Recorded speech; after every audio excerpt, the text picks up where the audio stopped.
बोलिए सद्गुरुदेव भगवान की जय। कलयुग में भक्ति करना बहुत सरल है और आसान है। काहे कि जो 3 युग आया, उसमें 10,000 बरस तपस्या करने पर परम तत् परमात्मा को प्राप्त करते थे।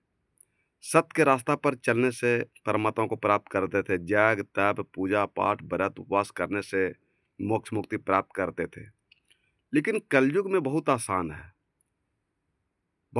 है कि अगर आप सारे विषय वासना को त्याग देते हैं, धर्म, सारे विषय वासना को त्याग देते हैं, तो इससे बड़ा कोई धर्म नहीं है। लेकिन मनुष्य सोच रहा है कि हम सारे विषय वासना को त्याग नहीं करें, छोड़ें नहीं और केवल राम राम कहें, राधे राधे कहें, कृष्ण कृष्ण कहें, कबीर कबीर कहें, तो मुक्ति हो जाएगा, परमात्मा को प्राप्त कर लेंगे। तो ये भ्रम है। अगर कोई साधु कहते हैं तो भटकाते हैं आपको। गोस्वामी तुलसी भी कही न है कि सरल स्वभाव न मन कुटिलाई, यथा लाभ संतोषा सदाई। कहु भगति पद कवन प्रयासा, जोग मख जप तप व्रत उपवासा। कि मनुष्य केवल मन को सरल बना ले सही प्राणियों के प्रति से मन में कुटिलता को निकाल दे, समाप्त कर दे, हटा दे, समाप्त कर दे। कि सरल स्वभाव न मन कुटिलाई, मन में किसी प्राणी के प्रति मन में कुटिलता नहीं रहे और आप संतोष से जीवन को जीना व्यतीत कीजिए। कि अगर शरीर मिला है तो रोटी कपड़ा और मकान का व्यवस्था कीजिए, लेकिन घूस के पैसा से नहीं, चोरी के पैसा से नहीं, व्यभिचारी के पैसा से नहीं, चोरी बने गलत कर्म के पैसा से नहीं। सरल स्वभाव न मन कुटिलाई, यथा लाभ संतोष सदाई। जो आपके मेहनत मजूरी से जो धन मिला, उसमें संतोष करके अगर जीवन जीते हैं तो आपका काम बन सकता है। और दूसरी पंक्ति में कहते हैं कि कहु भगति पद कवन प्रयासा। भक्ति तो बहुत आसान है, सरल है। कलयुग में कोई परेशानी नहीं। आपको जग, तप, पूजा, पाठ, व्रत, उपवास, तीर्थ, काशी करने की आवश्यकता नहीं है। ये भ्रम है। ये हम नहीं कर रहे हैं, गोस्वामी तुलसी साहब कह रहे हैं। अगर किनको मुकदमा ठोकना होगा तो रामचरितमानस पर, रामायण पर मुकदमा ठोकिएगा। गोस्वामी तुलसी साहब वही कहेंगे कि सरल स्वभावन मन कुटिलाई, यथा लाभ संतोष सदाई।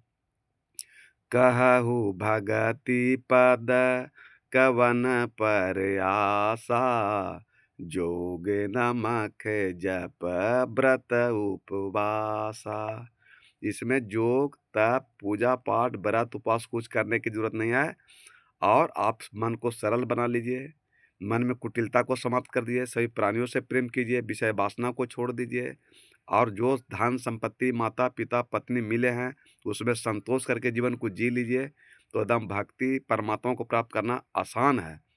लेकिन अगर आप सारे विषय वासना को त्याग नहीं किए हैं, सही प्राणियों से प्रेम नहीं कर रहे हैं और अगर आप राम राम कर रहे हैं, राधे राधे कर रहे हैं, तो वैसे इंसान के लिए कबीर साहब मने व्यंग किए हैं। कबीर साहब किसी का विरोध नहीं करते हैं कि सच्चे पथ का राही का सकता दिन को रात नहीं, ईमान बेजदून टुकड़ों पर या मेरे बस की बात नहीं। कबीर साहब को कोई दान पुण्य दे कर करके कोई गलत बात बोला ले, ये कबीर साहब की बात में, सिद्धांत में नहीं है। साचा शब्द कबीर का प्रकट कहे जग माही, और जैसा को तैसा कहे वह तो निंदा नहीं, वो व्यंग है। जैसे मान लिया आप अपने बच्चों को पढ़ाते हैं और वो नहीं पढ़ना चाहता है तो उसको 2-4 लपड़ मार देते हैं गाल में।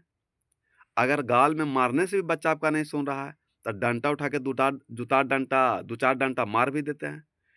अब बच्चा को लग रहा है कि मेरे पिताजी दुश्मन है, मेरे पिताजी मेरा विरोध कर रहे हैं। तो आप सोचिए कि आप अपने बच्चे का विरोध कर रहे हैं, आप अपने बच्चे का भविष्य बना रहे हैं, उसको जीवन में सुख शांति लाने का, ज्ञान देने का प्रयास कर रहे हैं ताकि उसके आने वाले जीवन में सुख शांति प्राप्त हो।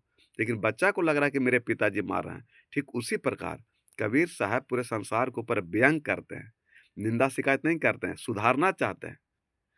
कि राम के कहे जगत गति पावे, खाड़ कहे मुख मीठा, पावक कहे पाव जो डाहे, जले कहे तृषा बुझाई, भोजन कहे भूख जो भाजे, तो दुनिया तरी जाई। नर के संग सुवा हरि बोले, हरि प्रताप ना जाने, देखिए कबीर साहब के तर्क कितना है कि अगर राम राम कहने से अगर राम मिल जाए तो फिर खाड़ खाड़ कहने से मुख मीठा भी हो जाना चाहिए। भोजन भोजन कहने से आपको पेट भर जाना चाहिए। जल जल कहने से भी आपका प्यास मिट जाना चाहिए। भोजन भोजन कहने से भी आपका भूख मिट मिट जाना चाहिए। तो दुनिया तर जाएगा। और नर के संग सुवा हरि बोले, जो सुगा पिंजरा में बंद है वो राम राम बोल रहा है, कृष्ण बोल रहा है, सीताराम बोल रहा है, तो क्या सुगा मोक्ष मुक्ति प्राप्त कर लेगा? वो परमात्मा को प्राप्त कर लेगा? नहीं कर सकता। इसलिए इतना आसान नहीं है। कलयुग में है कि कबीर साहब भी कहीं न कहीं खोजी हुई तुरंत एक पल की तलाश में, ये सत्य बात है कि एक पल में जाके मटकी मारते हैं, उतने में आप परमात्मा को प्राप्त कर लीजिएगा। लेकिन अगर चलनी में छेद है, अगर हम पानी डाल देंगे तो उसमें टिकेगा नहीं। एक-एक चलनी का छेद को बंद करना पड़ेगा। ठीक उसी प्रकार शरीर एक चलनी है और चलनी में आपको विषय वासना का छेद रहेगा, तो परमात्मा रूपी अमृत उसमें नहीं टिक सकता।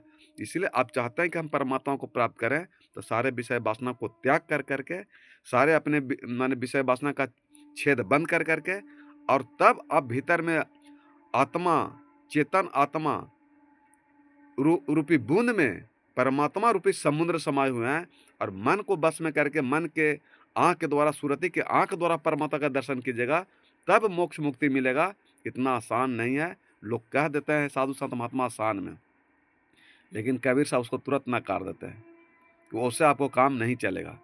राम राम कोई कह दे, कोई पानी पानी कह दे, कोई भोजन भोजन कह दे, कोई आग आग कह दे, तो आग आग कैसे पैर जल जाएगा? धन धन धन धन कैसे हम धनवान हो जाएंगे? भोजन भोजन कहने से हमको भोजन में उसके लिए कर्म करना पड़ता है। इसीलिए हमारे शास्त्रों वेदों में कहा कि कर्म प्रधान विश्व करी राखा, जो जस करे सो तस फल चाखा। कबीर साहब कहें कर्म कमाई आपनो कभी निष्फल जाए, सात रसमोर आरा पड़े आगे मिलिया दिया। चूंकि मनुष्य के हाथ में परमात्मा कर्म दे दिए हैं, और जो आप कर्म अच्छा बुरा कीजिएगा वही आपको फल प्रलब्ध बन जाएगा।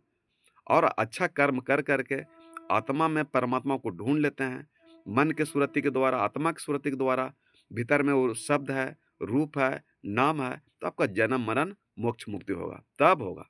राम राम के ऐसे मोक्ष मुक्ति नहीं होगा। प्रेम सुले सदगुरुदेव भगवान की जय।